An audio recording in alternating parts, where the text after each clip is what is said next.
Welcome back to Bobblehead George. Today, with the help of periodic presidents, we're going to be taking a look at POTUS number 2, John Adams. There have been a lot of tough acts to follow in history, but perhaps nobody has had as hard of a time stepping out of the shadow of their predecessor as John Adams. Washington left impossible shoes to fill, and anybody would have struggled to live up to the standard set by the American Cincinnatus.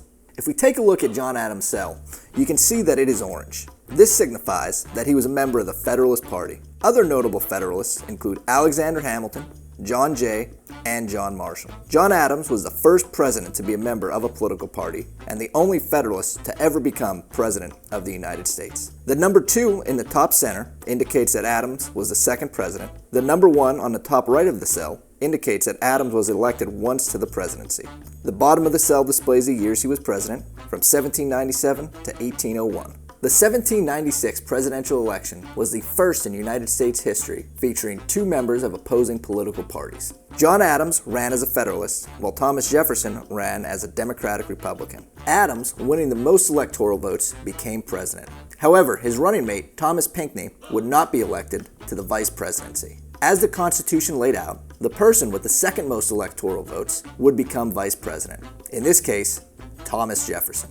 So, the election of 1796 paired a president and vice president from opposing political parties. Later on, the 12th Amendment would change this process. In a rematch of the 1796 election, Thomas Jefferson once again took on the incumbent, John Adams. Adams had recently lost a lot of support due to his Alien and Sedition Acts. Jefferson would then tie his running mate, Aaron Burr, for the most electoral votes. Since there was no majority winner, the voting went to the House of Representatives. In an interesting move, Alexander Hamilton convinced a few Federalists to change their vote, thus electing Thomas Jefferson as the 3rd president of the United States. Perhaps the greatest legacy left behind by John Adams was not his presidency, but how he left office. Despite losing a bitter election filled with personal attacks, John Adams, unhappily but peacefully, left the office of the presidency. This set a crucial precedent and demonstrated one of the most important cornerstones of our government, the peaceful transfer of power.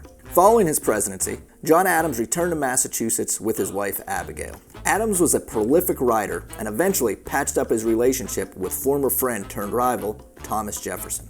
Adams and Jefferson would then pass away on the same day, July 4th, 1826, on the 50th anniversary of the adoption of the Declaration of Independence.